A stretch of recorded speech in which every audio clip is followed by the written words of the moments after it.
Alright, welcome back everybody. Up next we have Etrian Odyssey 2, Heroes of Lagaard, 80% by runner Rosael.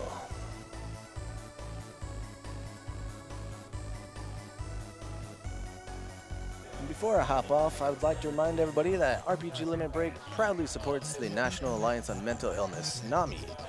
If you'd like to get involved in the fight against mental illness and the stigma it can bring, reach out to NAMI via their state organizations or on Facebook, where they can be found as NAMI.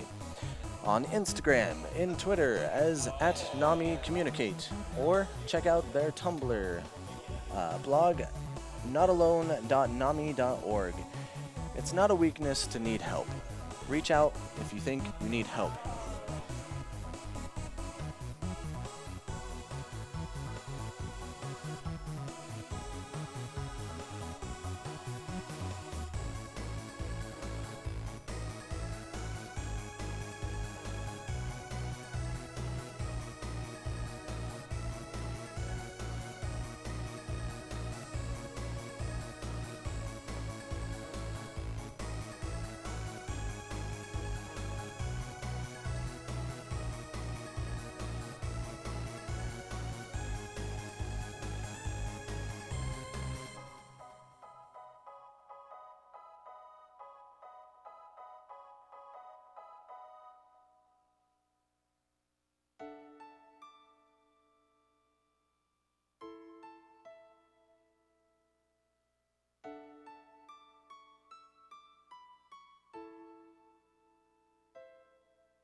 What's going on, everybody? My name is Professor Palmer. I will be hosting for this next game.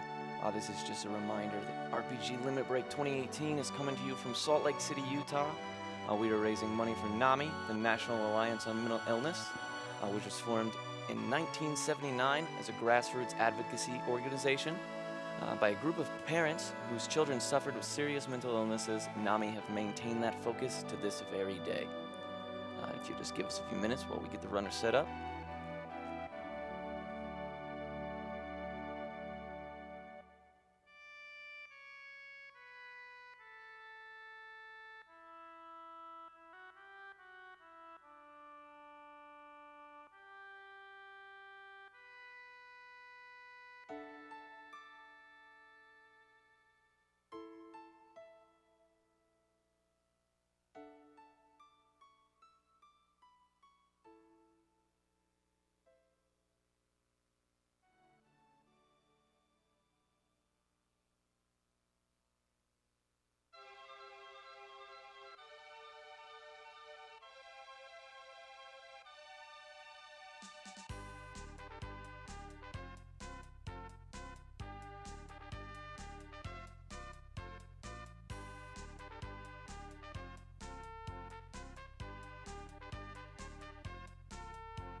This is a friendly reminder that the bid war for naming the characters for Etrian Odyssey 2, which is coming up right now, is still available, so you can go ahead and snag that while you have the time. Currently, not anime is in the lead, but it is really anyone's game at this point, so get those donations in as soon as you can.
Just a reminder that RPGLB is proud to once again be partnering up with the Yeti to bring you 8 amazing looking t-shirts. Head over to the yeti.com/RPG Limit Break. That is THEYETEE.com/RPG Limit Break. Take a look at the designs, pick the ones you want, and know that $4 from every t-shirt purchase will be donated to NAMI. Once again, the Yeti, YETEE.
while we are getting set up, just an update on the Name the Characters bid war incentive.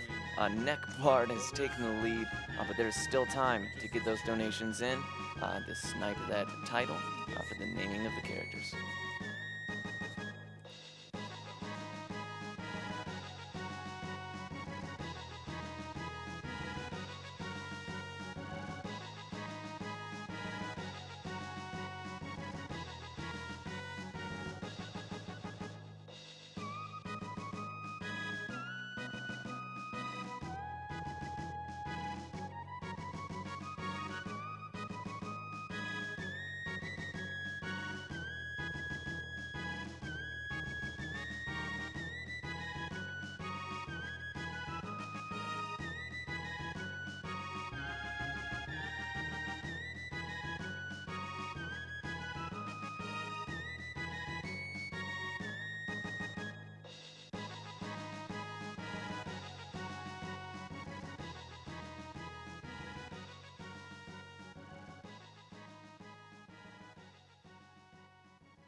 Or something. All 7, yeah. Yeah, we I don't have a pen.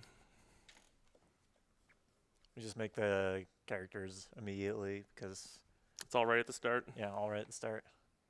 right after the first boss. Saying no to New Game Plus.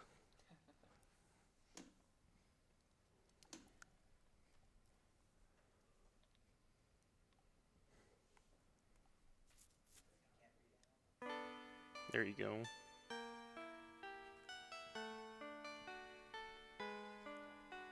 Oh, are we live now? Probably. Okay.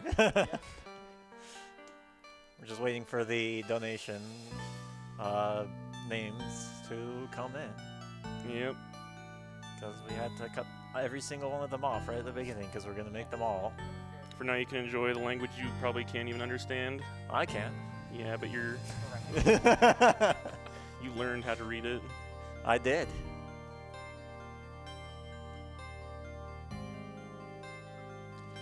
Labyrinth of the World Tree 2, Heroes of Lagaard.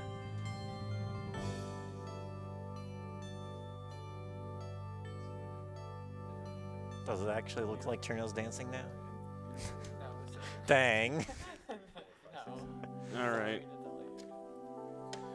Well, I'm ready to go if they are. All right, so we're not actually going to start the timer yet. We're going to do a console reset because we need to do some RNG manipulation.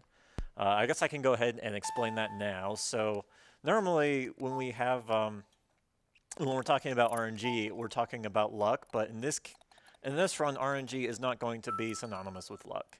So here with the DS, we have to start the game at the 1 minute mark. So we It's are 59 actually. Oh, 59. Dang. Got shown up. So we need to wait for that kind of second to get all the way around.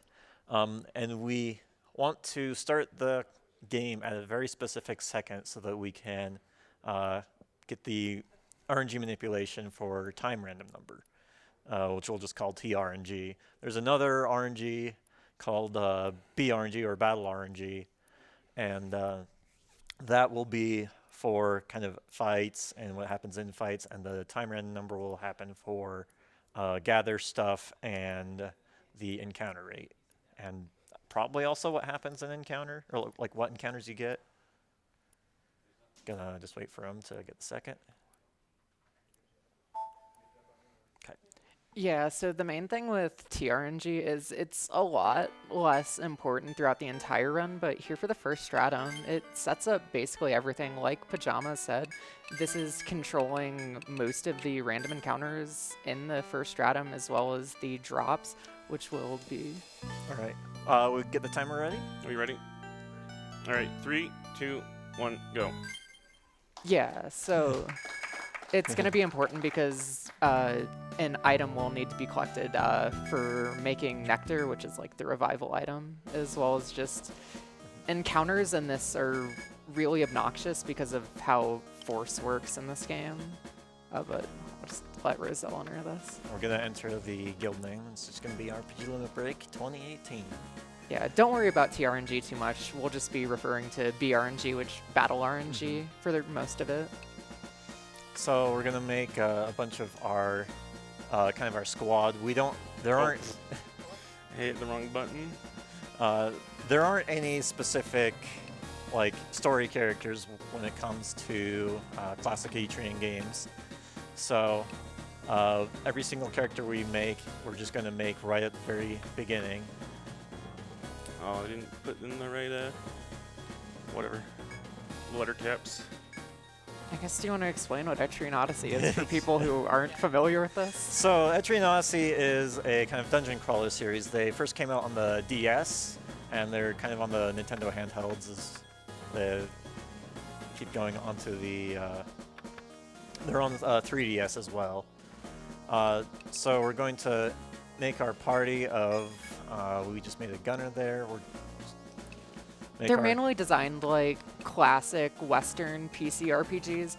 So instead of having an emphasis on like a story or a plot, it's just you get a bunch of different classes that have really in-depth skill customizations. And it's all just about sort of customization and creativity with different party builds. And you're going to see a lot of that being abused in really weird ways because since instead of luck in this game, we control most of the RNG, you can make some pretty crazy party compositions when you turn things from like a small % chance into 100%. Right. So a lot of what's going to be going on this run is a lot of the status effects that will work on bosses, but just very rarely. Because we have RNG manipulation going on, it's going to happen all the time because we know exactly what kind of RNG we need for getting the stats to proc. Oh, and I guess like one other thing to kind of just clarify, even though it's called like TRNG, time RNG, you may think we're on a time limit or something, but we're not.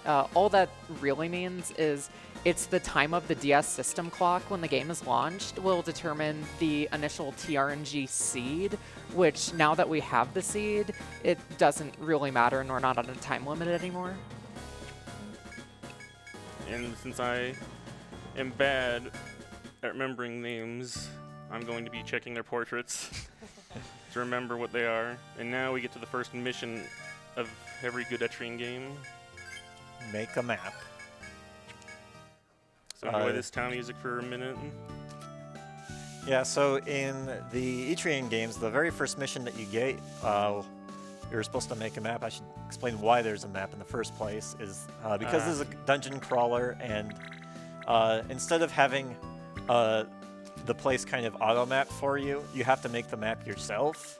And for the first mission, we need to, it's kind of a tutorial on how to make the map.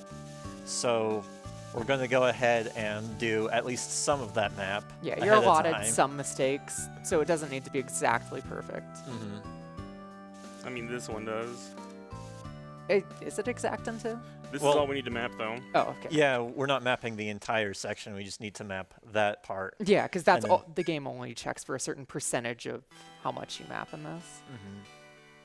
And so we're going to be on the first stratum, first floor, and we're going to be taken off to just a like the top right corner of the map, and we need to make a map and be able to, before we can get out of here. So here we're going to set up some of the skills. If you notice that the game is in Japanese, that's because there's a bug with specifically in the Japanese version with the Ronin. There's an armbind skill that is just coded improperly, so instead of it being on the exact the armbind skill working on the skill that it's supposed to, it works on the next skill, and because it's bugged, it works 100% of the time. Good programming. It's fixed in America though, so That's why we're playing on the Japanese version. another really great bug is evasion in Japanese increases your chance of getting hit.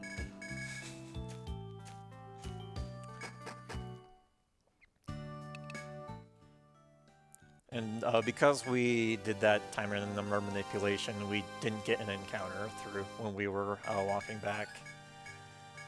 I don't know how precise that is, but I need to check who I made because I messed up and only made one Ronin, didn't I? Yeah.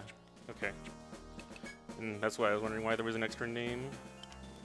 yeah. So normally when we're doing Etrian Odyssey speedruns, we would just name each character or each character we're using one letter or two letters.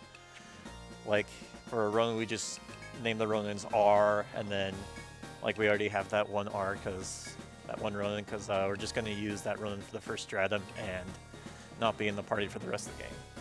So that's why he's getting confused, because there's no way to actually tell who is who other than what you named them, and because he wasn't able to see which names were ahead of time. That's me messing up though. So we're just gonna get some equipment. First, we're gonna show her our permit. It says we're good adventurers. Yeah, after we did the map, we get the permit so that we can get, I forget if they're called warp wire or... They're warp wires into. Okay.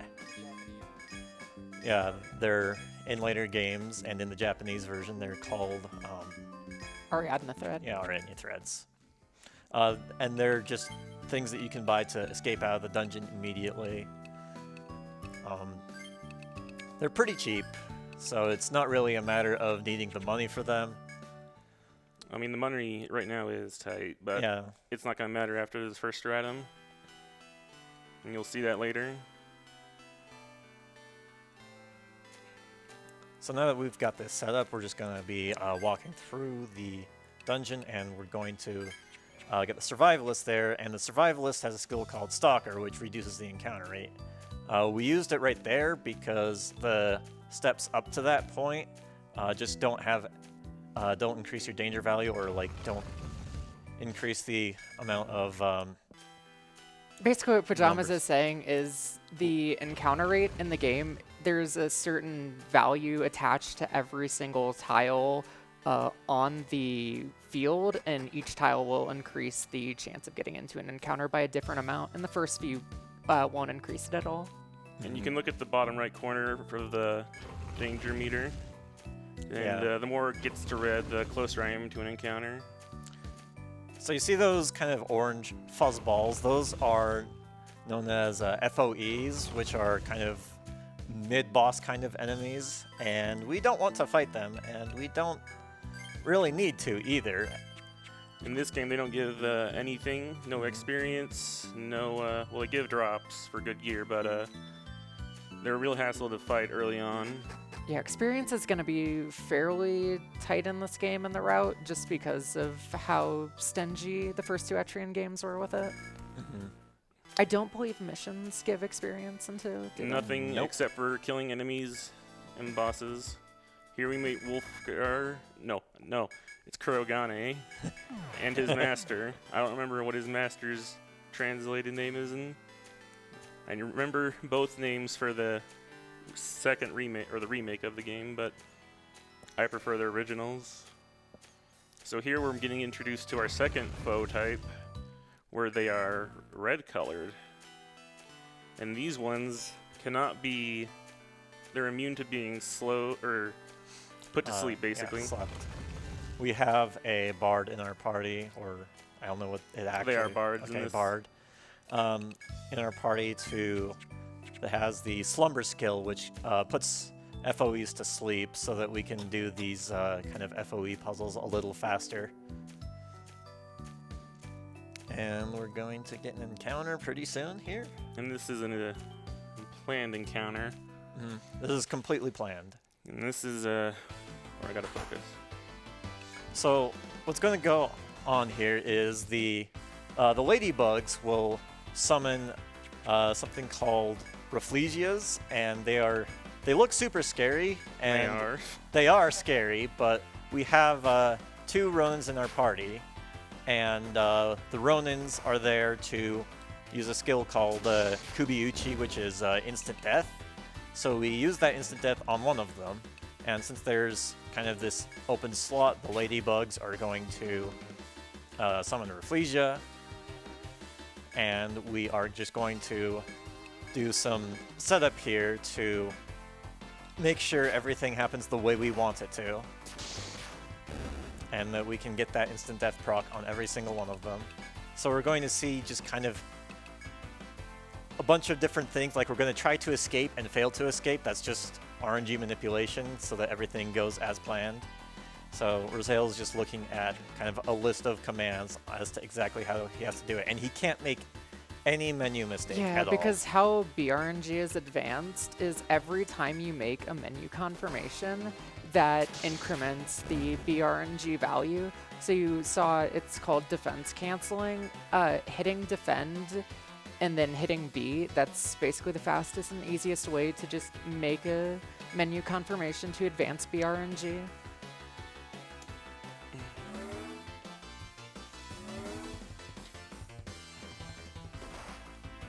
Right, so we're just kind of making sure that everything goes as planned. Auto battle's special too. Yeah, we have that 1 turn of auto battle, which means we don't have to input any commands. Even if we tried to input the commands that auto battle would do, we would get a different RNG.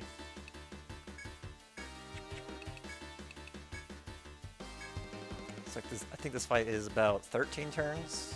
Yep.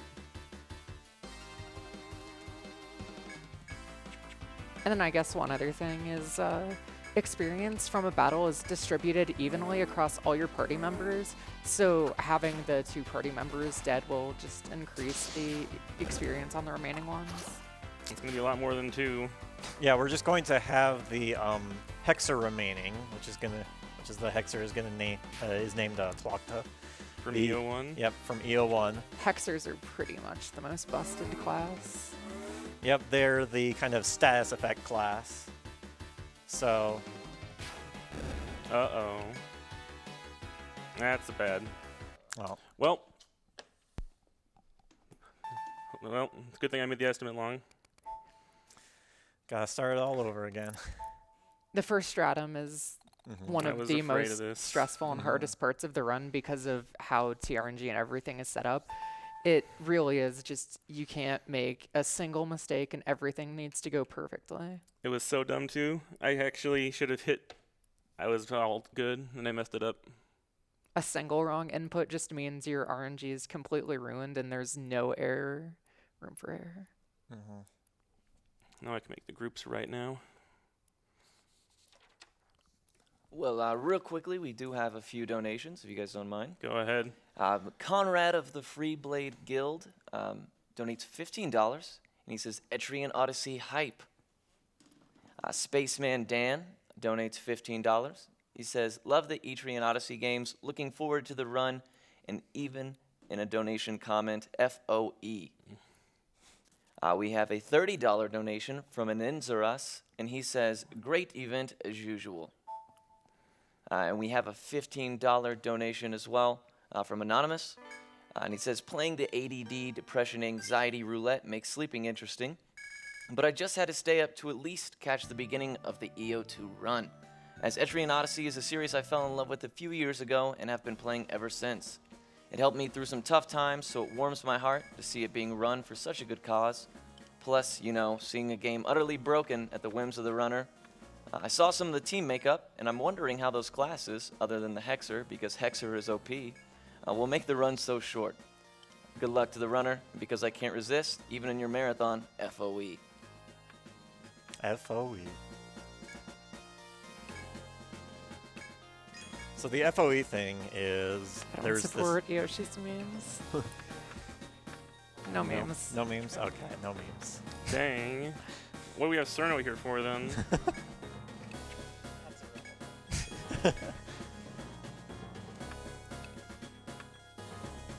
And I'll take this time to remind you guys, we want to send out thanks to the people involved in our foreign language restreams. Our French restream at twitch.tv/Le French Restream, and our Japanese stream, twitch.tv/Japanese_restream. If those restreams can help you enjoy the marathon, go check them out and send them some love.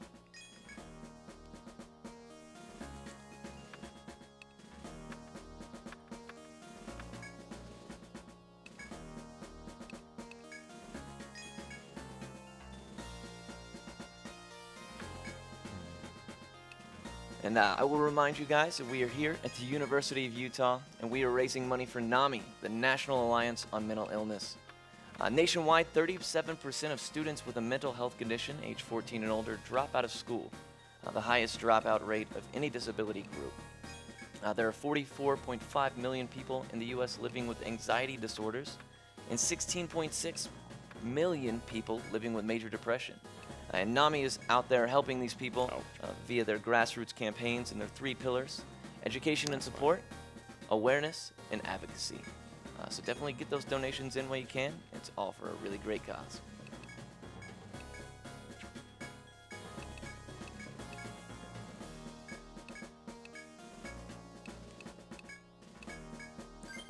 So, as part of the setup for kind of that first battle that we're going to have is that we have 2 Ronins, and one of the Ronins has a bunch of speed accessories so that they go before the party, and then the other Ronin goes after, and then that's just kind of necessary on how to get the manipulation. So we get to see mapping again, most exciting part of Etrian speedruns.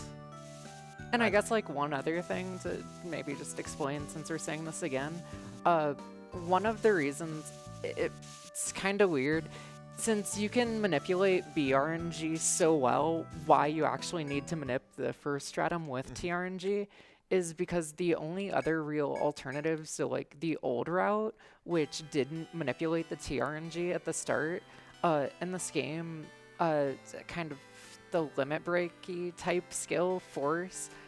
Force is really obnoxious to build up in Etrian 2.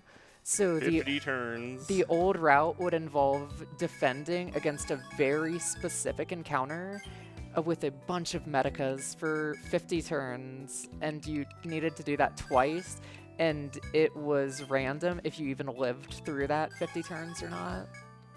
It also depended on the encounter you got too. Yep, there were 2 encounters, a safe one, mostly safe, and then just another one that was faster and you'd take it if you got it. But yeah, doing TRNG to especially use that Rafflesia encounter, it's so much faster and more consistent, but it's much, much harder. Yeah, and with that route, we would bring alchemists, and their force, having 2 alchemists, even at level 1 in your party, with their force skills, will be able to beat the first boss. Yeah, force skills are very, very powerful. You needed 3 of them though, so. Yeah. Oh, you needed 3. And the reason why it's also the fact that it's 50 turns is one reason why we don't want to do that, and it's because it's slow. But another reason is that in EO2, everything is basically a glass cannon. You die very easily, and you can kill pretty easily, as long as you have high level skills. So having a fight, or even just a single go through a dungeon, go through 50 turns, is super rare in any playthrough of this game. If you wait too long in some of the later stratums, they summon foes after a couple too many turns. Like in the snow, the third stratum, they I forget what encounter it was, but I know if you like go in there for too many turns, they will summon the Hydra to come kill you. Yeah, you just don't have that much TP to work with on your characters either to be able to last 50 turns for the most part. So that's why it's such a big deal that we don't have that 50-turn fight Twice. twice. And that's just for the first stratum. You have to do it again for Hellion, and then you have to do it again for the next boss. And the next boss after that, you can finally start killing things by yourself. What a good route. It was special. It's a lot less stressful in the first stratum, though.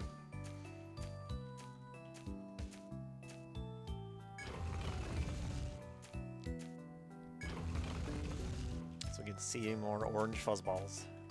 And those are Rage Lopes.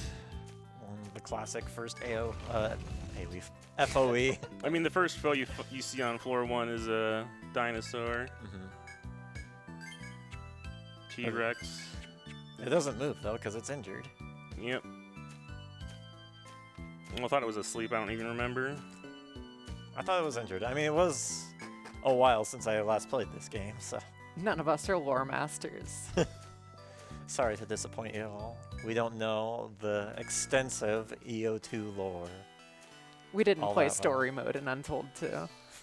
Oh, man. They leave the original story alone. It's just the added stuff. So there's kind of a remake in a way for the 3DS of the first two Etrian Odyssey games. They're called Etrian Odyssey Untold and then Etrian Odyssey Untold 2. They're very different. The layouts are different. It's completely 3D. You have... If this game looks like it's poorly balanced from the speedrun, just wait until you see the Untold games. They just make everything unbalanced there. And that's how you balance it.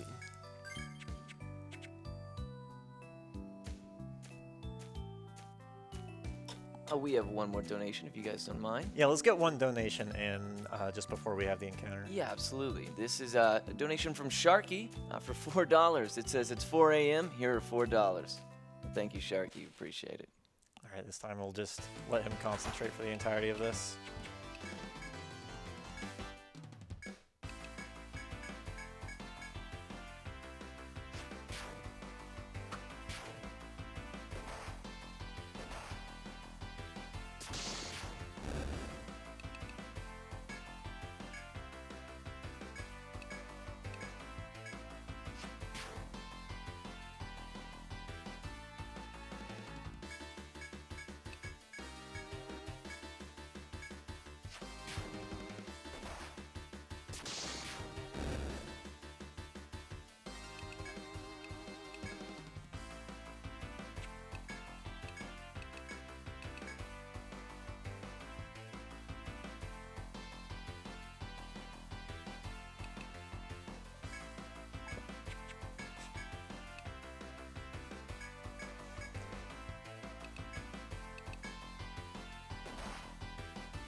Alright, so what I did wrong last time is I defended with the Ronin.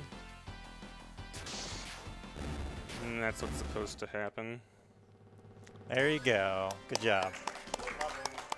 I'm glad you got to experience 13 more turns with that absolute banger. And that gives her all the levels she needs for the rest of this stratum. Yeah, so we got all those levels onto the Hexer, and we need the levels on the Hexer to increase the level of Poison.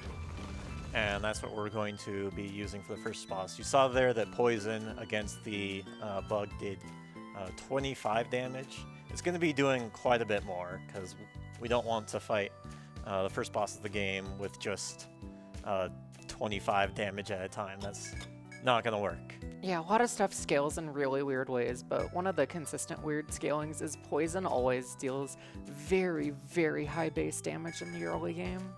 I mean, you can use Poison like up until Stratum 5 without any problems. And that is our first Rada block, where we get plot blocked basically. So we have to go get a mission. Yeah, we can't go completely through the entire dungeon in one go. We need to get to specific sections, and then we get plot blocked. And so we get the kind of lure, I forget exactly what it's called, for the FOEs. And it's just kind of the gimmick of moving these FOE encounters away so that we can, for the story-wise, we need to save someone who's... We need to save some guards. Yeah, a guard that's kind of stuck. So we placed a lure into that position so that FOE can move for a little bit. It's called a beast bell, I'm pretty sure. Okay. And there's the guard. We saved him. And there's a shortcut that you can take from there out, but we just use a warp wire out. And now we have to get the rest of our party back up. It costs more the higher level they are, and we only have 50 N. But they're all level 1, so it only costs 5. Yep. Gotta report first. Sorry. Gotta report the mission, and we get a good chunk of money. 500, not bad. Yeah, it's nothing compared to what we're about to get, though. Right. And then so this next mission that we're getting is to defeat the boss, And I am paranoid. just making sure. Did I even pick it up? Oh my god. I did? It's the third option. Oh, it's the third. It's the third option, all right. Yeah, that's me blanking out. No, not that. Yeah, so that kind of orange X on the map on the very bottom left is the Sub-geomagnetic pole. Yeah, It's the pole. exclusive to this game. It's a one-way ticket into the dungeon. Yeah, every stratum at the very beginning, there's a specific entrance that you can always go to, but there are these kind of checkpoints, poles that you can activate, and you can activate only one at a given time, so that we can kind of shortcut into that. It's extremely useful for another glitch you'll see later in the run. I wish they kept it instead of floor jumping, honestly.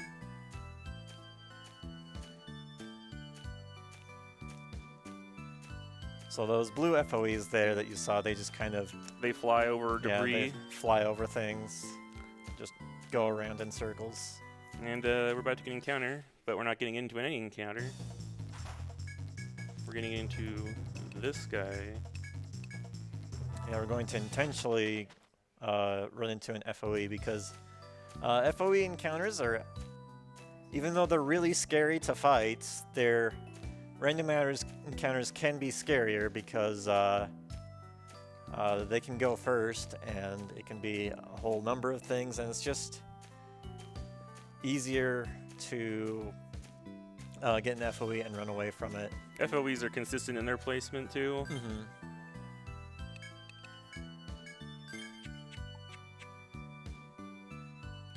This is just a reminder for anybody who donates $10 or more at any point during this run. You will be in a giveaway for an Amazon Fire TV stick with Alexa voice remote. So for anybody who donates to that, you will be entered to win. So make sure you get those donations in.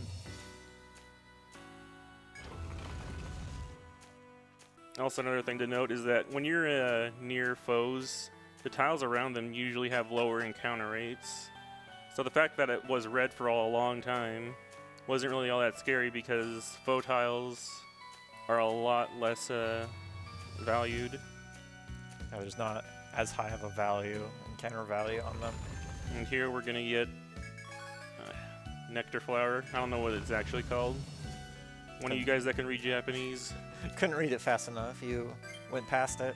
Thing. But yeah, to actually buy items in the shop, you need to gather all the regions first, and then once you sell them to the shop, they'll start selling the item. And that buys the revival item. Which we need for a lot later. Another thing to note with the encounters is that when you go to another floor, it kind of resets the value all the way down, the encounter value all the way down to 0 again. So we're going to do the same thing with this FOE and manipulate a runaway so we don't get into a random encounter. And next we're going to get into a random encounter. And it's a real scary one. It's double owls. And they can put you to sleep. But that's why we have escape up on the one Ronin. And here we're just going out of our way to get an item called the Life Belt, which gives you 50 HP to the person who has it equipped. Gonna use our last stalker here. Add a TP. So the stalker being the encounter reduction skill. At this low of a level, it lasts for, I don't know, how many steps? 30 or something? It's like 70, I think. Oh, 70. A lot more powerful from EO1. And that's the encounter we get here. Now we're off to the boss. Chimera. 1, 2, 3. And those steps there were to kind of cycle the FOEs because they move whenever you move. So we just, to be able to get through this area as quick as possible and without encountering any FOEs, we just needed to spend a few steps there. And here we learn of the demise of Kurogane and his master. But we just ignore them. And we go to the boss.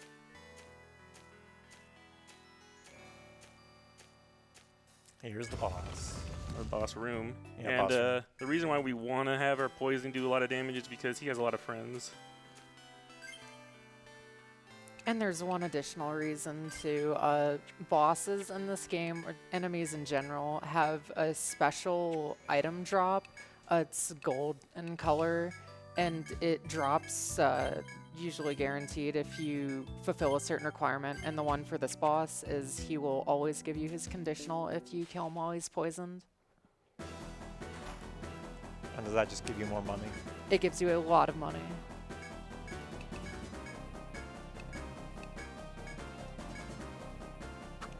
Yeah, and we're gonna let Rosael focus for this because inputs need to be perfect again. This is the last hard part, basically.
Now I can relax. Yeah, so the reason why we can relax here is because we can actually get to a save point. And if we make another mistake, we can just reload the save. Because we had that time random number manipulation going on, since here we had to, if we made any mistake, we had to restart the entire thing.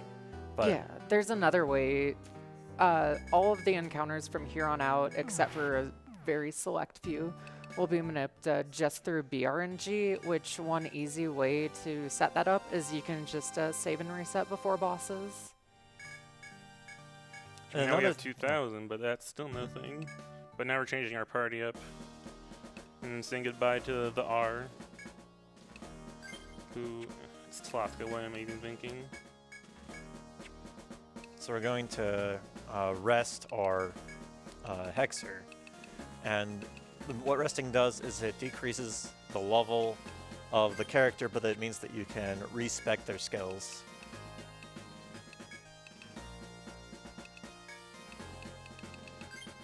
You're the second Xer, yeah.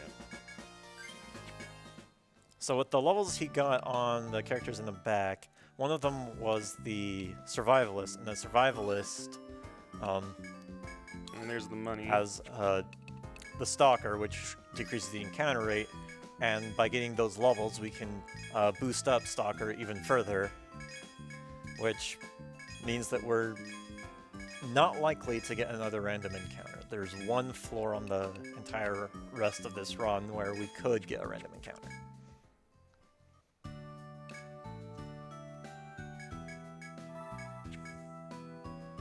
And another thing to note is that on Stratums 2, 3, and 4, you have these kind of Visual effects Yeah, in the visual environment, effects. falling leaves or snow. And the reason why that's important is because those visual effects actually are moved in a random way, and that is based off of time random number. It calls the RNG whenever it does that. Does it also call BRNG? It does not call BNG. Okay. It does every few Wait, seconds, but yeah, that's it. yeah. Which will affect Artland and Wilhelm. So right here, what we're going to do is we're going to save the game and then just reset it, and that will. Oh, we're not resetting right now. Oh, we're not resetting. No, this is just me being safe. Cautious, because we can actually be cautious at this point.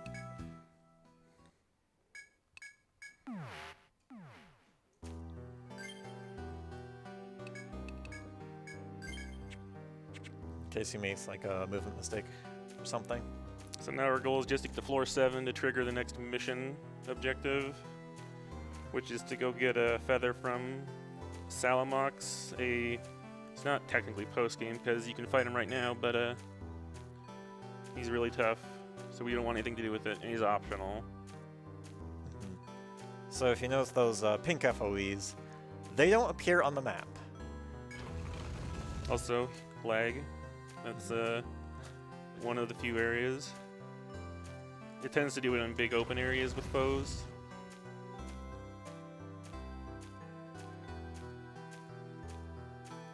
Just to give you guys a heads up, we do have some donation incentives coming up for the next few games. SMT Digital Devil Saga, Fight King Frost, and some Tales of Symphonia bids as well. So make sure you get those donations in while you guys still have time.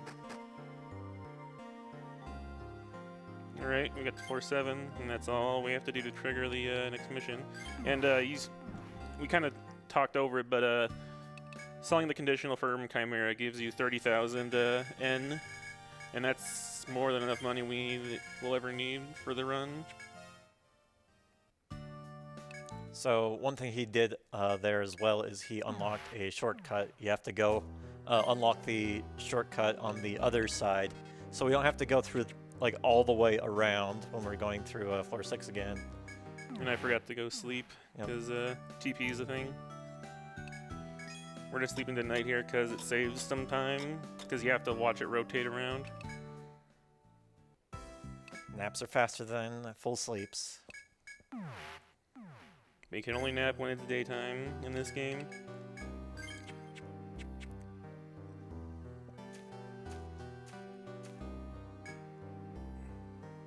So we're going to eventually need to get another gather spot, and because we have the visual effects going on, and the gather spots also have a chance of spawning an encounter. Are you still gathering bloodstone, or? Yeah, we have to right now. We have a setup for that. All right. Yeah, because we hate RNG. We go back to the DS home screen. Yeah, so what's going on is that there's going to be a bloodstone that we really need to get. And those unlock life belts? Yes. And that's the... You saw the belt earlier. It gave her the Hexer 50 HP Tlafka. And that helped her tank Chimera for the entire fight. But we need to give her 2 more. But we need to gather in order to get them unlocked for buying. And here we're just baiting out Salamox. Bosses are all black FOE balls. And we got his feather. Why we need it, no one knows right now. Is it ever explained? Yeah, it is. Okay.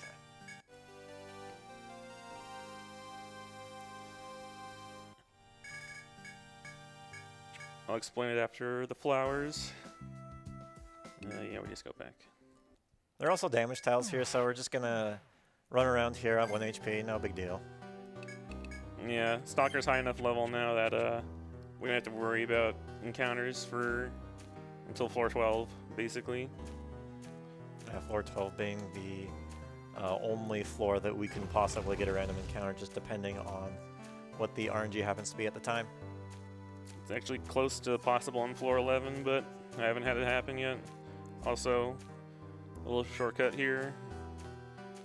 I need to time if it's actually faster or not. But it's what I like doing. So I think for floor 8 and 9 we need to go up and down. Yeah, we're gonna be going up and down a couple times. And then you also get these FOEs that... Well, we don't have the FOEs that chase you yet.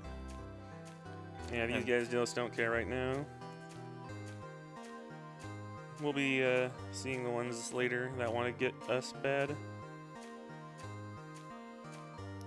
And it's really deceptive in this stratum because they always pop out after you have already moved.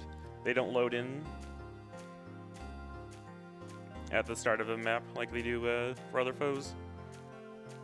Yeah, you can kind of just see them come up from the ground. Just this kind of fuzzball that comes up, and it's pretty scary when you first see it. Yeah, and if you're not paying attention, you walk into that tile. And here he's coming up right now. There he is. But we're making a little side detour and he loses interest because he can't go through walls. And that is an Amrita, which restores TP. And that's important for a later fight. I'm getting a shortcut here because we're going to get plot blocked when we get to floor 10. And then the gather spot's coming up as well. Yeah, that's going to be before. I think it's right here, about. Yeah, it'll be around this corner. So we're going to get onto this gather spot, and then we're going to make a suspend save. Which is his first in this game. Not in EO1, sadly. Nope, no suspend saves in EO1. So we're going to reset the console and do the time manipulation again. So even though the time random number will be cycling when we first, or whenever we're in... I actually didn't even need to go into that menu because it was already 30. So this would actually be a fine run if I didn't have to reset early on, but...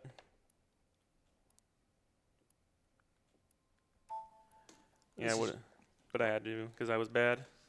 Yeah, we need a very specific second there. So what's going to happen is that when we reload our suspend save, Rosael's mashing really hard right now. There's about 20 frames where before the kind of effects are loaded in, and we have about 20 frames before the kind of RNG goes on. Yeah, I mashed a little too hard and I didn't even get to see what I got, and so I had to make sure. Because I have to, if I do mess it up, I have to do it again, and I have to sleep a day. But I got it, so no problem. And here we get introduced to Wilhelm, Der Freischutz, and Artelind, the cute witch. And that's what they're actually called in the game at the start. And they're just like, you gotta go get a mission now, boy. there's a boss in this coming area. You gotta. Yeah, every 5 floors, go figure. Only experienced adventurers can go through. So, just gonna go through with our 1 HP. We can handle it, right? Yeah. All he does first turn is confuse you. No problem.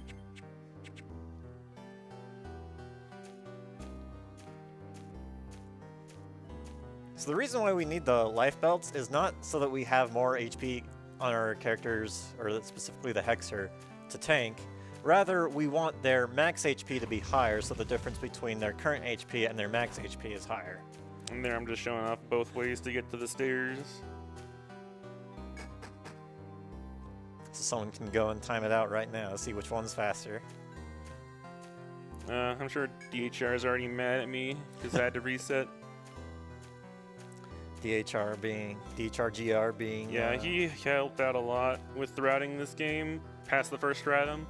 The first stratum is actually just lifted from the tasks by a guy named Stow on YouTube. And he has like a 110, I think, or something crazy. I could be wrong, it could be even lower. But that's not humanly possible, because if you could see the TRNG right now, it would be going by at 60 frames per second, changing values that fast. And then every like 2 or 3 seconds you'd see the BRNG change. But we don't get to see that because we're playing on the console. Yeah. No emulation cheating here. 100% legit. Here we're just going to the boss.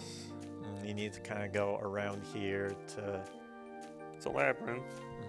It's a labyrinth. So, my party set up in a very specific way for this fight, and you'll see in a minute why.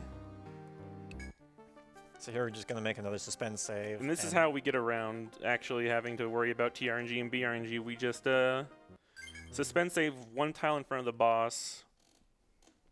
We soft reset, continue, hold up, and we don't have to worry about any changing of frames or any of that stuff because we move before the entire area loads. But first, defend. Everyone defends. And every time on turn 1, he will confuse the entire party. And Oren's going to kill Neckbard. And Rosael's also going to get the conditional off of Hellion, which is defeat with instant kill. Yep. Normally what most people would do is they would use a Dark Hunter and just get him below 55% health and instant kill him that way, but we have the power of RNG manip here. And I hope there's some donations to read because we're going to be sleeping for 14 days. When you sleep 14 days or 2 weeks, that'll respawn the boss, so Rosael can kill Hellion again. Yeah, we need the EXP on a lot of the characters that are alive. So Oren killing Neckbard is intended.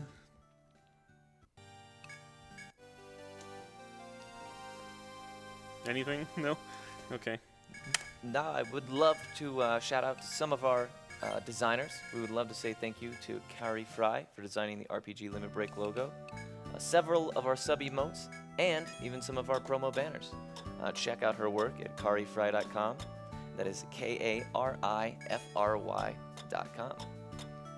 And RPG Limit Break this year is proud to say that we are sponsored by Twitch, twitch.tv. Check them out.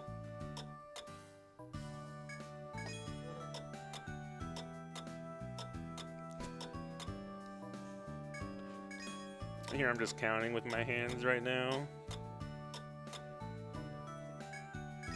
6.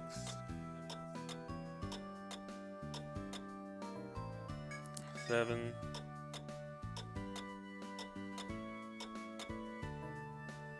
8.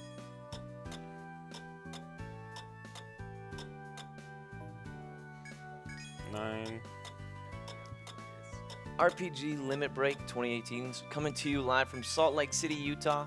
We are raising money for NAMI, which is the National Alliance on Mental Illness.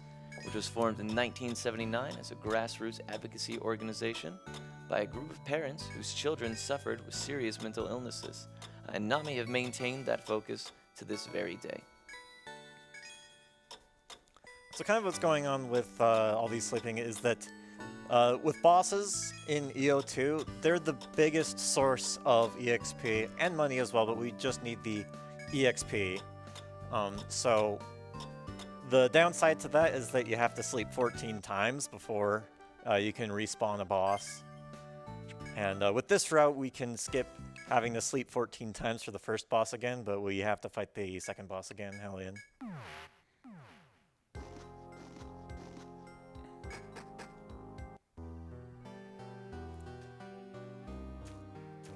We're just going to cut off its head again for instant death.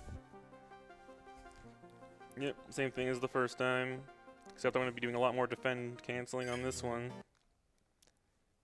Yeah, we talked about it earlier, but the way to kind of choose which RNG you want, you use defend canceling because inputting an action moves the RNG once. So the fastest way to do that is just with defend canceling.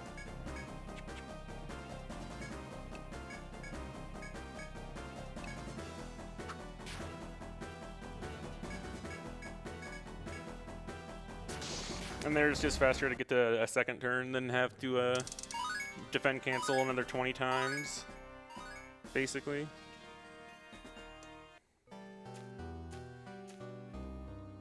And now we get to go to the scary part of the run for me. Yeah, Okay. floor After 11. a big menu, that is.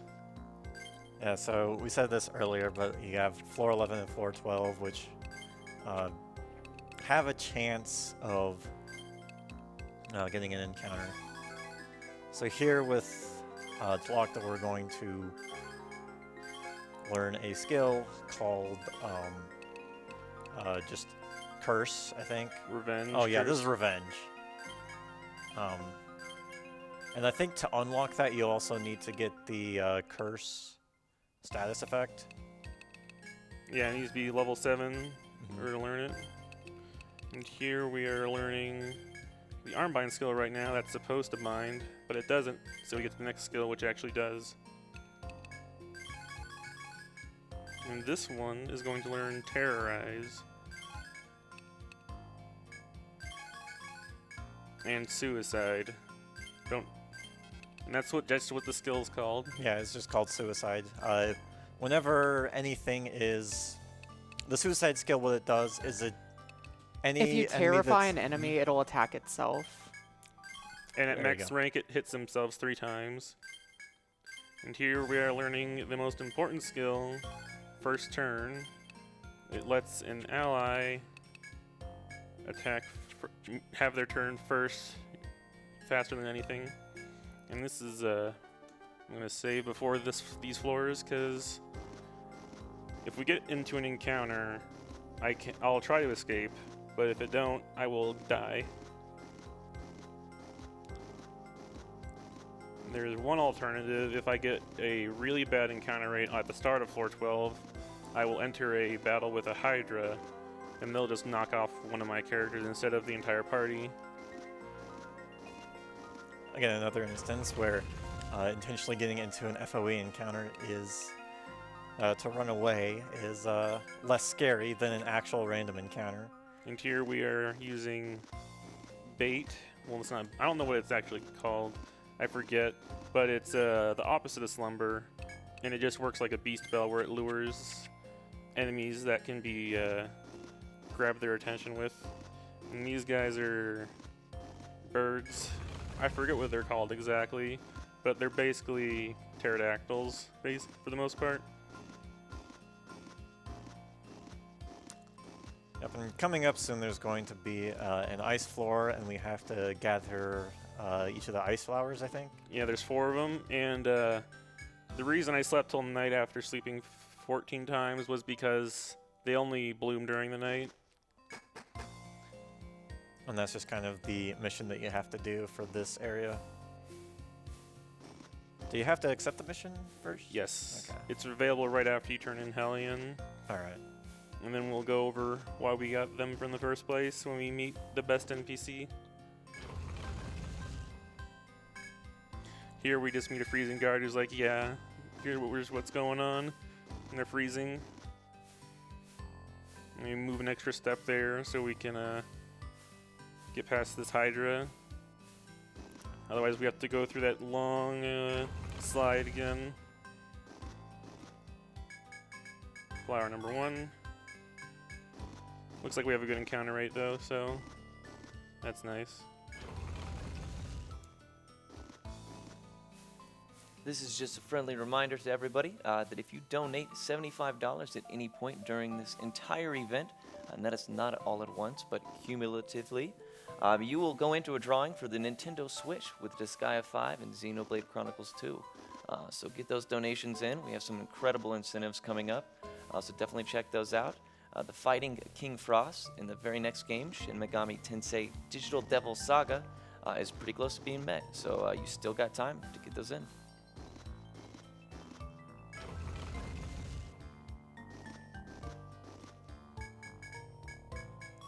And that's 2 flowers. And after each flower, it's like you're halfway there, keep going, kind of thing. Yeah, so there's this kind of giant sliding ice puzzle that you have to go through and go to various parts of this area just to get all these flowers. And the reason why this floor specifically is the scary one is because there's so few tiles you walk on throughout this entire floor that each tile has a very high danger value, and even Stalker cannot completely go out, completely negate that. No, we shouldn't get an encounter. As always, it'll be close though. We do have a couple donations, if you don't mind me sneaking in. All right, go ahead. We have one from Mabel for $5. And the comment says, "Who is we?" We have a $20 donation from Delphi, and it says, "Good luck, Rosael." Sorry if I mispronounced that. You can do the thing. Do the thing. Yep. So here we're turning the flowers in to Minister Dubois, and he's gonna go give them to who we really care about here, which is the Duchess's daughter, Lady Gradriel. And she comes out to thank us in person. Yep. It's a cameo of the Princess Crown run in Limit Break 2019. Yeah. And now that that's out of the way, party time. Just rearranging our characters. Yeah, because it does matter. Alright, I'm saving because I don't want to go through those floors again. And this is a long climb. What am I doing? The names are... Like, the survivalist position moves throughout the entire run, basically. So the names are always messing me up.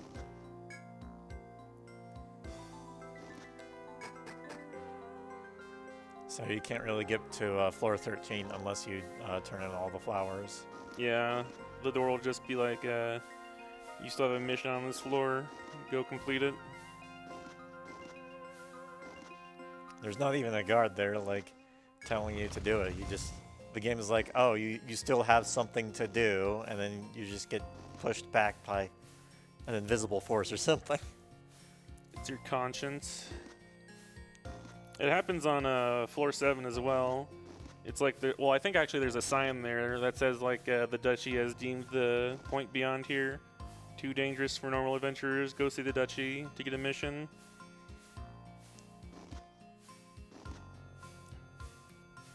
But at the end of this floor, we're going to run into Artland again, who's going to tell you to cease exploring, basically.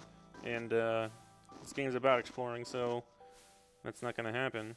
Also, shout out to that encounter rate. Hopefully that save doesn't have to be used. So we're just going to say, sure, we'll stop.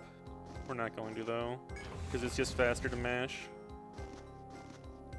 Okay, good. Alright, there's a sub-geomagnetic pole, but we don't care about that, so we're just going to keep going. Because we're going all the way to floor 15. Floor 15 being where the next pair of bosses are. Yep. This stratum has 2 sets of bosses to make up for the 4th one, I guess. So the scary thing about the next boss coming up is that because there are still these visual effects going on, you have the random number just kind of cycling, random numbers cycling, and then you also have text to advance through while the snow effect is advancing the RNG. So, and there's confirmations to make too, so it's not purely just text mashing. Yeah, and you can't choose the default option either. Fortunately, though, where TRNG is advancing every frame, BRNG isn't advancing that fast, so it is reasonable to manipulate the fight and get it, but it's very difficult, so Rosael's going to want concentration for when that comes up. So that right there was a incredibly bad encounter rate that I had at the start of this floor, so I just did a back attack on a foe there, and preemptives in this game let you run away 100% of the time, because this is a good game. Shoutouts to EO1. Well, I'm using that save now, I guess. Because normally when I move, I can get past that bird, but I couldn't there.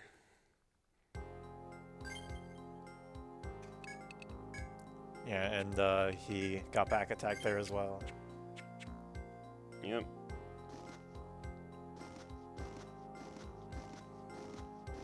And the runaway rate is just really low. I mean, that runaway rate is actually impossible because I had a back to my wall. Oh, right. Or wall to my back, sorry. Mhm. So, this game, while I do love it, it has its own quirks. Like, if you want to escape from a foe battle, you have to be able to walk backwards one tile.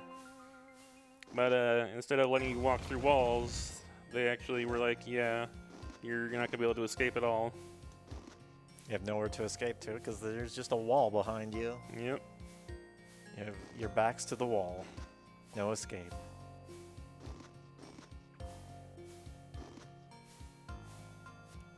Just going to sneak in and remind everybody here that during this event, you'll be hearing us talk all about incentives and prizes. And that means that you get to vote with your wallet to name characters, get our runners to complete difficult or ridiculous tasks, or help pick which story you get to see in certain games. So get those donations in, guys. It's for a good cause.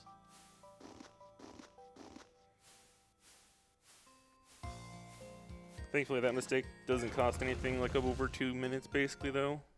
Mm-hmm. It's just movement. Yep.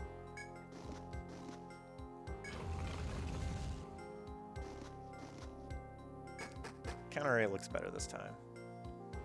Yep.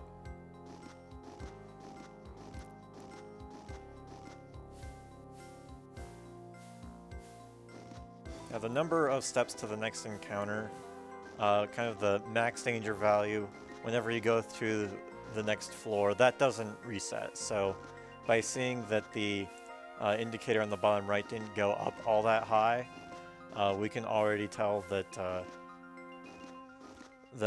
when we went through the next floor, the kind of normal danger value did reset, but the max danger value didn't reset. So we should be fine for this floor. I'm gonna be safe though. I'm gonna go see the mammoth again, but this time I'm not gonna run to the bird.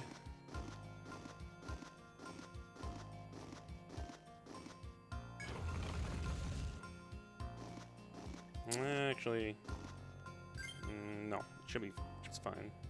It's fine. You got this. I'll have faith. Faith in the circle indicator.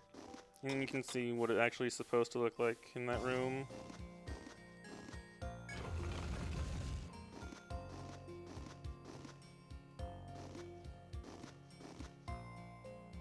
supposed to be right next to me like that. And that was just me turning to show, I guess.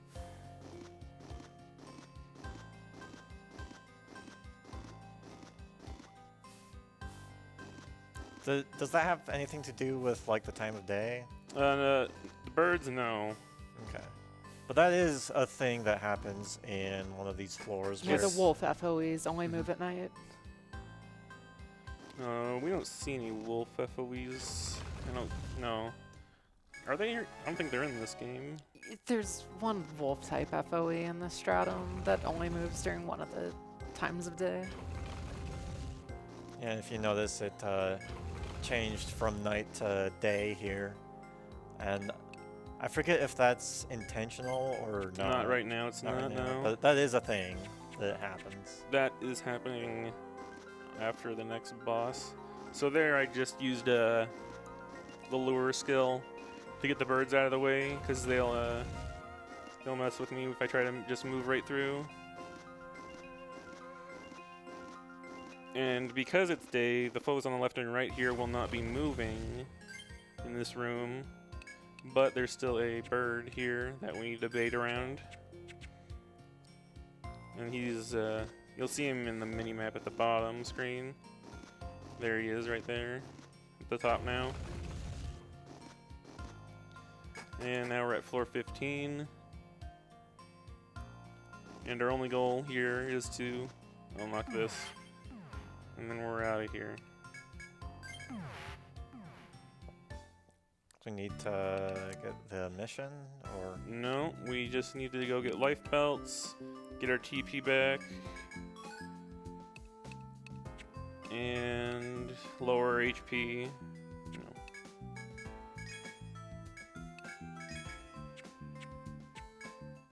all right. So we're going to go back to the second stratum and go Well, to the. We're gonna sleep till night first because we have to fight Arlen Wilhelm at night, and that's because we have to go over a frozen lake tile basically Yeah, the lake tiles are only frozen at night. on this floor only because we're going to it's springtime almost now. If you haven't noticed, it's the first stratum was summer, the second one is autumn, the third one is winter, fourth one is spring. So here we're just going to the second stratum, and we're going to the closest source of damage tiles that I know about. And we're gonna walk over them a bunch, 12 times to be exact. Go from completely healed to all the way down to 1 HP. The reason for doing this is there's a skill that the Hexers have called Revenge, and that does damage based off of the difference between the max HP and the current HP. So by being at 1 HP, you just do more damage with that skill. Yeah, And that's what the life belts there were as well. So we have an extra 150 HP, max HP on our Hexer. the So specific name for it is the HP delta. It's the difference between the maximum and the current HP, and that's what's dealt as damage at a multiplicative value of 2.55. It's an incredibly good skill. If you were running this on the English version, it'd be the crux of your route. Yep. You're right. And time for the scariest part of the...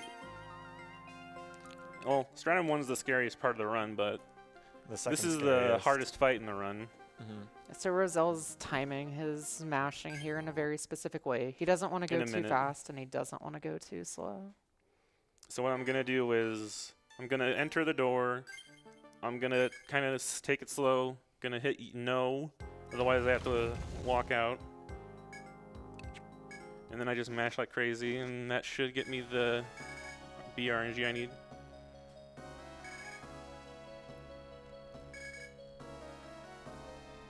He actually has like a number of things that can happen in this fight listed out. There are 3 outcomes possible when I only thought there were 2 before.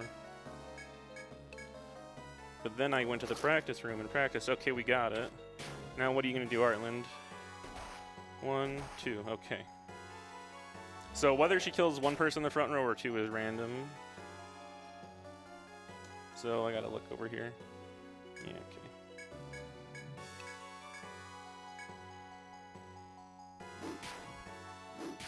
It's not gonna matter in the first few turns, but I have to do some stuff later on.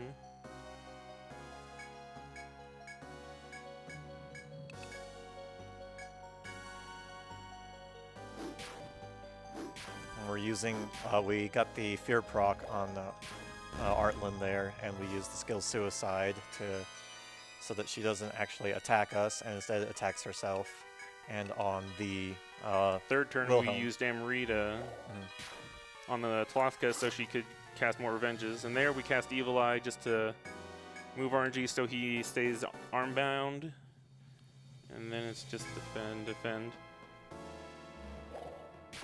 So Artland only has I don't remember how much HP it has, but it's like barely enough for 3 only to kill him. I think Artland has 2,000 and he has 1,800, and our Revenge does 606. So that's like, what, 18 more than needed on Wilhelm? We don't kill him though, we just stay friends. And the reason why we fought them there is because they're protecting Artland's sister, who has died, but is now a monster. And the whole theme of the bosses in this game is that at the end of every 5 floors, there's a monster that was created by the Overlord that we have to kill. The first one was Chimera. It's a mishmash of monsters. The second boss is the giant flame demon. The third one is the corpse of her sister brought back to life with a bunch of sea creatures. The fourth boss... The fourth doesn't exist. The fourth boss exists, technically, but it's just a harpy. We'll see that later on. Yeah. Or not. For spoiling it. Alright, so we're gonna resurrect our friends here. And because both of the front row died, we have to, oh wait, no, we're doing a party change anyway, so it doesn't matter. We're bringing in the gunners. Get some fun strategy here. So the gunners, they have a skill that's like a charge shot. And while they are I think they go last, and it's like a really slow skill. It's called a risk shot, and the risk is that they decrease their defense. They decrease their defense to 0, and they always go last. And they're what are going to be killing the last 3 bosses. Sleep till day, yeah. We're going to be using that skill, but not quite the way you would think. So what's going to happen is that we're going to apply a status effect known as Curse. And that means that whatever damage is dealt, they take that much, or a fraction of it. It's half of it. Half of it. But first, we have to give them levels so they can learn Risk Shot. And we're going to be doing that by using the Terrorize strat again in Revenge. But this time, it's a little easier because there's only one boss, and I don't have to mash through a bunch of dialogue boxes. Yeah, so we had to sleep to recover our TP, and we have to go back here to get our Hexers back to 1 HP. And this is to save a turn by making her learn HP up levels. Using some of her level points to get extra max HP, which is more damage in this case. Yeah, increases her total max HP, giving us more damage. Now we go.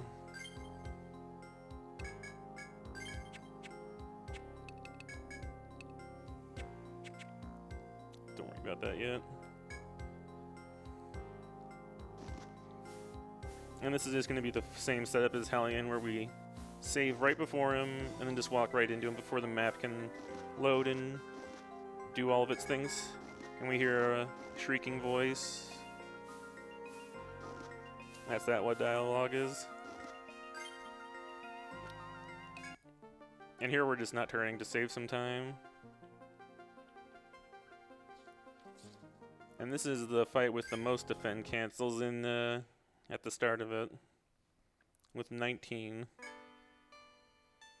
And that's just to get to the terrorize to land.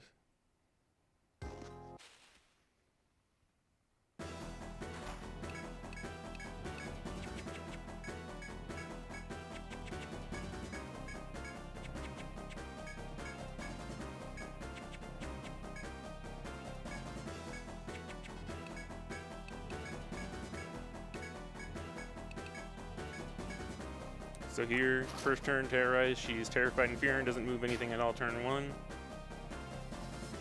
And then we do attack there. So she stays terrorized. Because every turn, they roll recovery chance to see if they'll remove the status on them. So we attack with the survivalist for 2 turns to roll the RNG so it doesn't work.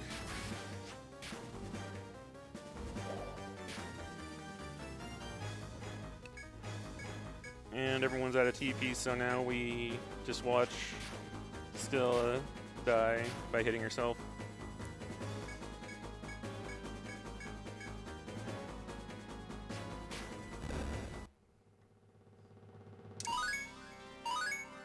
Beautiful level up sounds.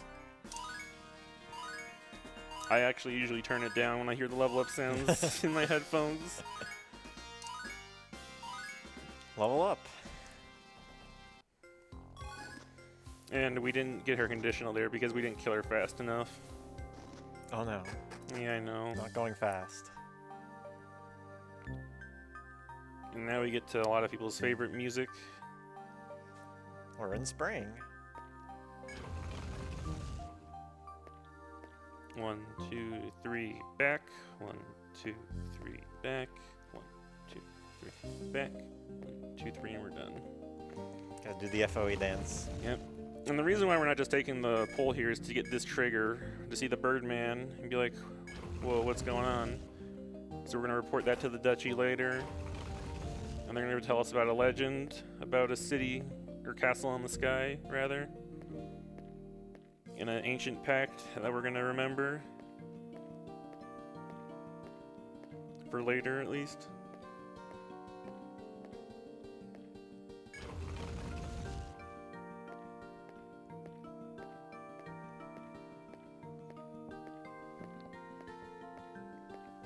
So we're just going to finish this floor up and take the...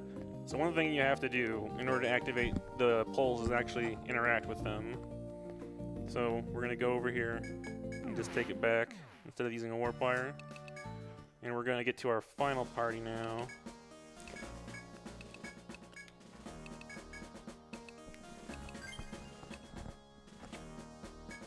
It's your friendly reminder to stay hydrated while speedrunning my JRPGs. And we're going to level them up now.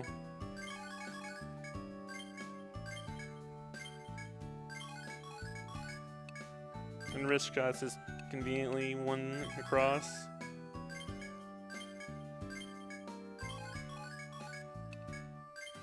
I got a donation for you guys Go here, if you ahead. don't mind.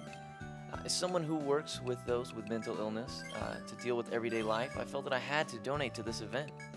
I know really well what it is when there is nothing in life and how much it means for those people who help and care about you. So my question was when to donate, and I saw something special, and it was Etrian Odyssey 2. Giant thanks to the speedrun community for this. Are you saying every game is speedrunnable? I rise EO to you, and I love how you guys have proven that I have been wrong.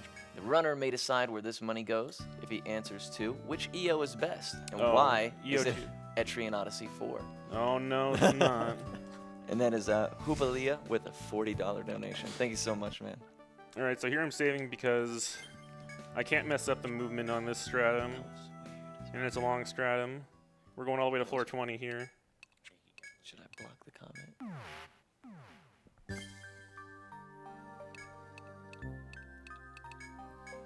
And we leveled up to Stalker 10, so there's no encounter rate at all now. It's 90% reduced, 250 steps. It's the greatest thing ever made. But before we left, we talked to Lady Galadriel, who told us about the Ancient Pact. So we got that now. So even though we're getting a lot of levels off of the bosses, we're still really low level compared to what the game expects us to be. Also, I'm sorry, but we'll never be hearing one of the best battle themes ever made, inspecting the resounding weapons. And here we're just going to walk back and forth, so this slow foe lets us pass him. So just enjoy the music for now. I hope you love dungeon crawling. Love seeing all of the cherry blossoms. An absolute speed jam going on right now.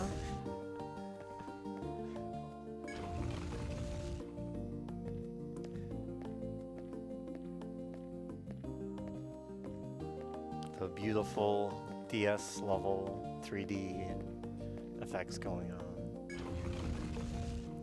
Beautiful TRNG changing petals.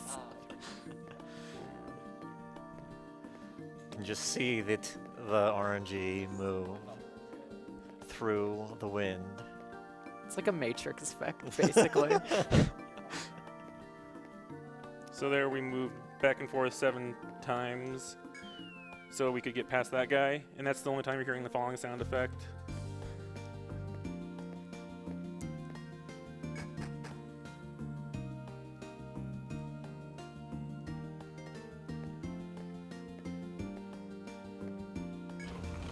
We'll get real familiar with the Matrix soon enough, don't you worry. Man. And here's the Rada block we would have if we didn't know what the Ancient Pact was. So we just told him he's freaking out, so he's gonna go tell his leader, Kanan. This floor is annoying during casual because foes here, like, they're all cockatrice, but they all have different times of day they're active. Like, and when I say active, I mean like they either are there or not. But for where we're at right now, we're only gonna have to worry about one. And because he's not red, he's just orange, you can just put him to sleep. We have an entire character in our party devoted just for FOE movement here, our bard. Yep. Otherwise, we would have to actually do puzzles. Who wants to do puzzles? And that's going to be a real big thing at floor 25, the final floor. Going to be seeing a lot of the bard doing work. And now we're at floor 20. But now that we're at floor 20, we have to deal with the big boss, Kanan. And he's like, you speak the pact, but you do not have the bauble. Which is weird for blocking your path. So we just have to go talk to Lady Galadriel again, and she'll give us the bauble.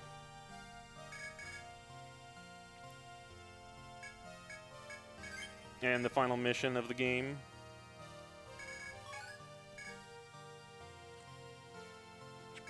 Which is just to go to... It's pretty vague, really. It's like get the Holy Grail, or the Grail of Kings, rather. And here it's just me saving to make sure I don't do anything wrong. Alright, so here we're going to go to the second stratum real fast. So Turn this around is- and leave. This is the glitch that I mentioned earlier with subgeomagnetic poles. So if you warp out on the panel, like with the grids, the letters and numbers, if you warp out on the tile where a boss would be, and then you immediately go to a floor that despawns the things on that panel, so the boss on this floor is on the exact same coordinate that we warped out on, so the boss isn't there. That's it. And we can just walk right past. Yep, no Harpuya, sadly. And it's not that, it wouldn't even be that good of a fight either, because Harpuya is actually a lot easier than Scylla is, because the thing with EO2 is they gave bosses a lot of defense.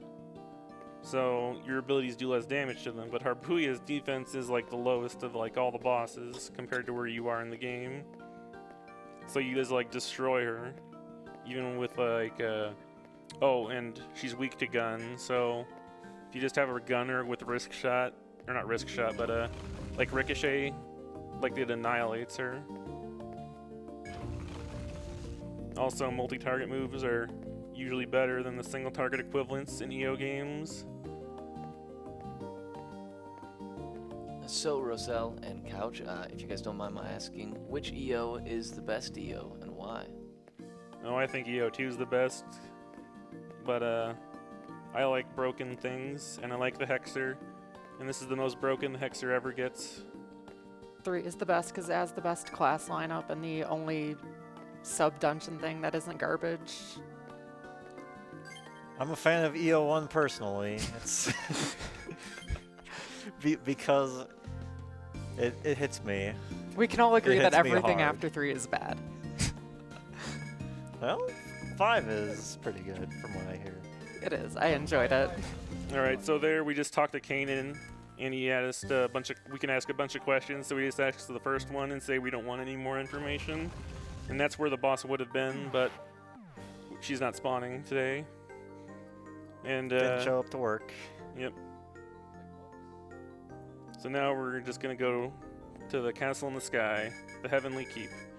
The 5th season of the year. The 5th season, yellow. Hey, it's most of the time in this stratum is nighttime, so you don't get to experience the true full effects of it. So there we move back and forth a little bit to dodge that guy, the knight.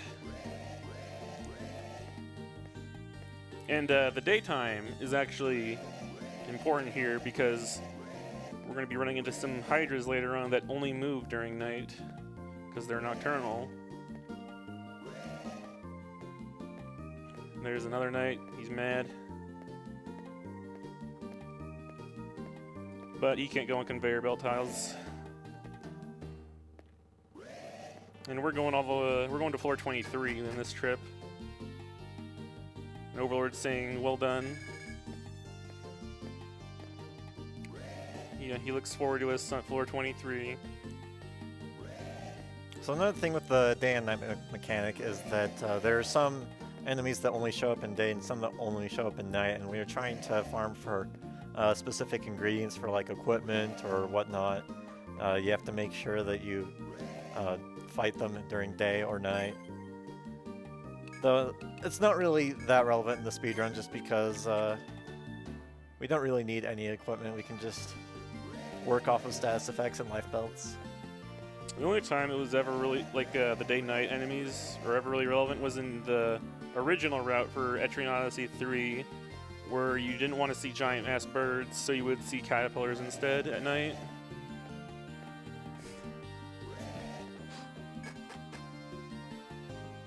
And that's floor 23. Get the pole. And we need TP on our stalker guy. And it also has to, we have to reset the time again tonight.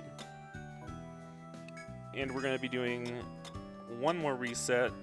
So the Heavenly Keep is great in the fact that there's no falling snow, there's no leaves, there's no petals. So what that's let us do is just do the whole thing in one go after we get the right time seed going.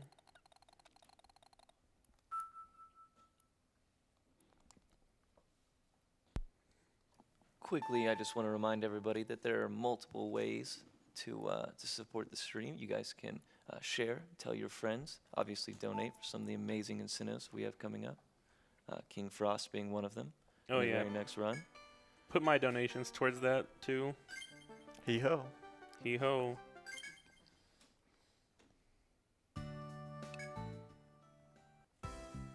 So now we're going to do the final climb. And just like in Stratum 3, this Stratum has 2 bosses. Well, 3 technically, but the first thing we have to do is get through this laggy floor. You can see all the foes on the map, and we're moving pretty slow because of that. It's a nice wide open area. And it's also unique in the fact that there are no encounters in this central area on the floor. So we don't have to use Stalker at all.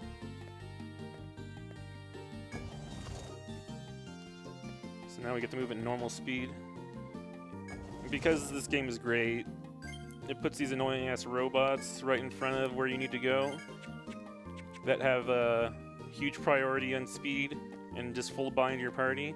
So we just bait them over there with the Troubadour and go right to the boss instead.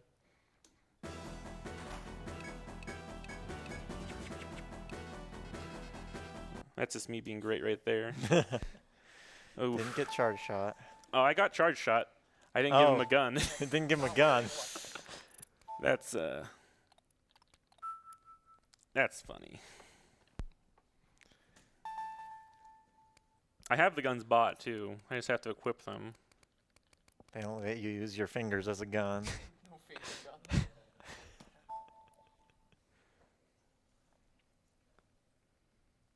Out of all the mistakes, it's the least egregious, I think.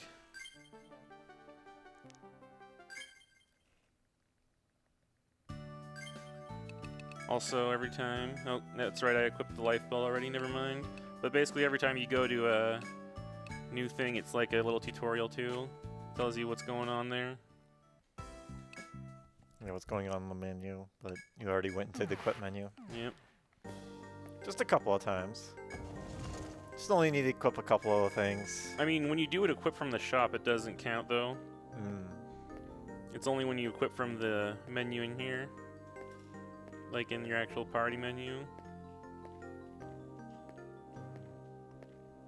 I'm loving this lag. Moving at half the speed. It's actually really great because there's a mission, not a mission rather, but a quest that does the same effect but all the time. Because every time you move, it checks the tally you're on for the event trigger that it needs.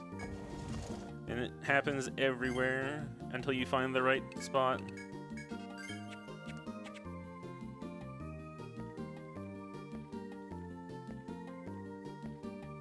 Also, we unequipped the armor on the gunners so they take as much damage as humanly possible.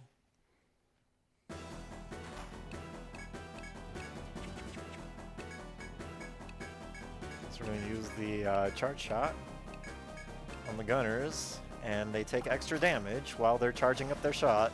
Yeah, and you just saw how much damage they took, and that was plenty enough to one-shot the boss.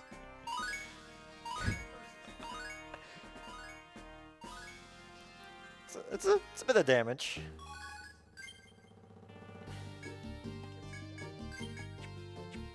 Oh, whoops. I need to apply Stalker from here on out. That's fine. And you can use Stalker even if you just barely use this. So if you just keep mashing, you just use up all that TP. Oh, that's another great thing about this game, too. If you have a Medica, you can use it on a dead party member. You can use it on a full health party member. It uses that thing up. One of the things that's scary is when I'm reviving the Troubadour at the start of the third stratum, is that I use the Amrita instead, and that's yeah, you need that TP heal. That's game over.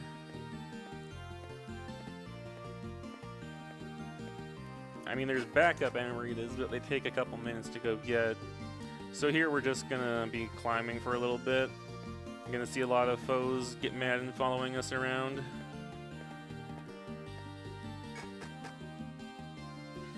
Gonna make floor 21 nice and symmetrical, or floor 23 rather, on the outsides.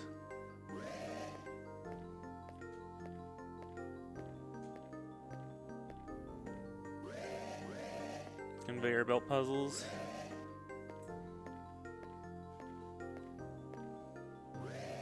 Also, it's being at night still is important because we have to deal with Hydras. The encounter rate on this tile is a lot. Oh, didn't give us. Okay, got us to green, but that was it.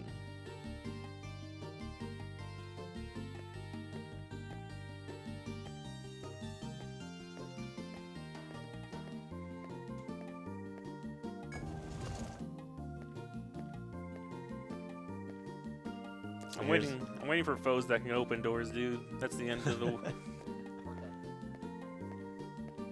I think there's a game where there are foes that can go through walls. Oh yeah, that's in EO5. The Wraiths, I think they're called.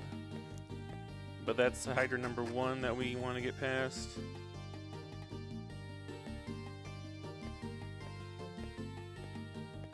Nope, still blue.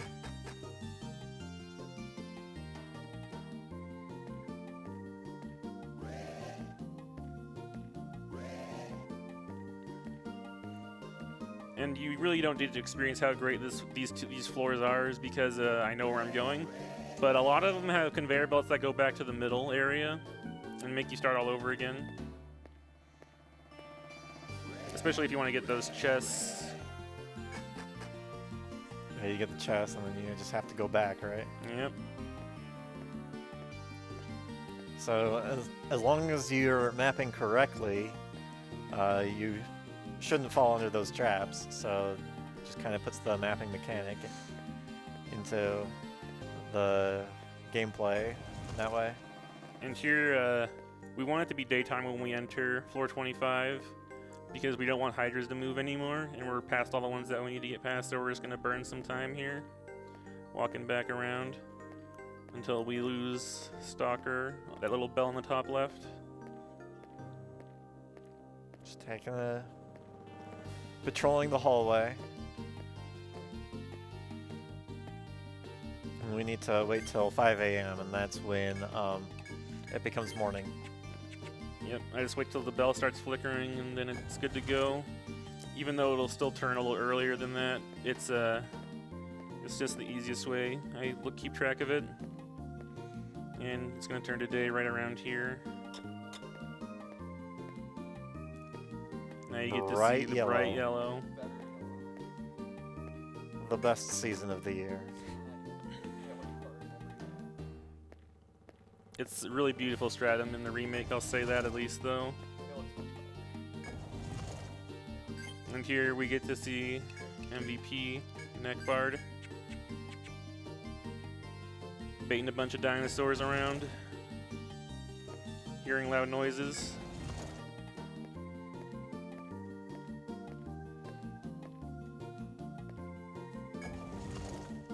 That first one we don't have to move forward at all, but this one we have to move forward 2 tiles because there's 3 dinosaurs we have to get out. Just file them up. Line up.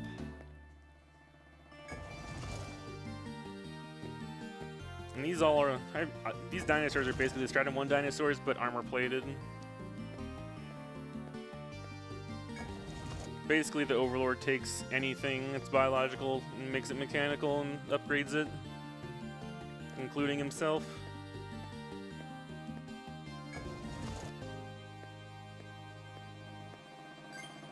He just loves to tinker with everything. And now we put him to sleep for good measure. And they wake up and they're mad, but it's too late for them. Those pesky doors. FOEs just don't know what to do when it comes to doors. And there's the Hydra.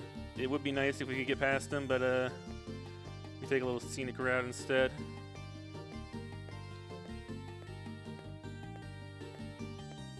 And then the Hydra after this one is the one that we needed to be day for because he only moves on 3 tiles. This one, well 4 tiles. But it's not enough for him to get past him. And he's red, so he can't be stunned or slept.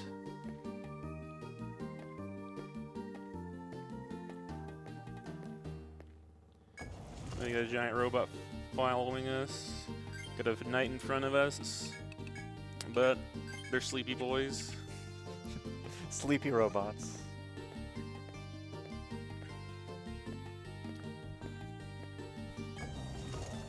And look, a fancy door. I wonder what's behind it. So we got 2 parts to the Overlord fight.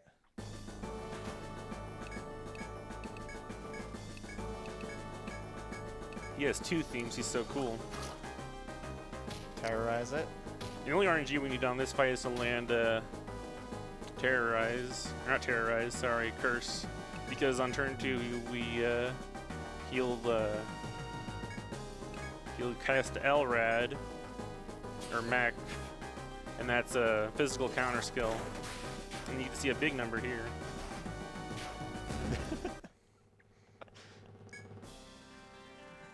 Big counterattack. And here I'm not mashing because I don't want to get bad ending and game over. Wow, you guys are great. You want to join the evil side? You want to become robots? Default answer, yes. Yep. So after this Overlord fight, we're going to have time. Once the screen fades to black after the level ups. He's big boy. His egg opened up, man.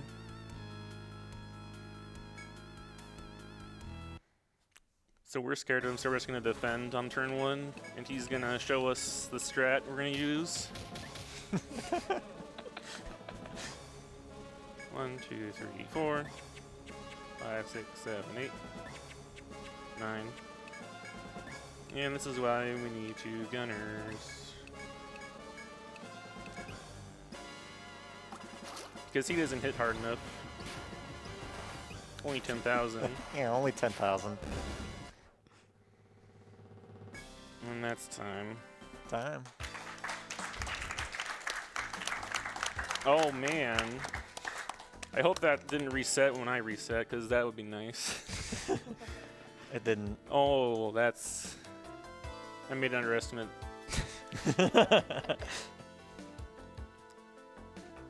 So, Pink Pajamas is already kind of set up, and we're kind of behind already, so you get to see a little bit of the epilogue, but I think we're switching off now, right? No, we got the Holy Grail. Yep. We got the Grail of Kings, but we're not going to go save them. We're not going to save the Dutch. Thank you Still so need to do a much. bit of a break. Thank you, Rosael, for that amazing run. Next, we have Shin Megami Tensei Digital Devil Saga by Pink Pajamas. So hang on, make sure you guys get in those incentives for the fight the King Frost, which will be coming up in the very next game. So you do have a little bit of time to get that in still. This is RPGLB 2018 from Salt Lake City.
Welcome back to RPG Limit Break 2018. We're coming to you live from Salt Lake City. We are working with NAMI to raise the money for the National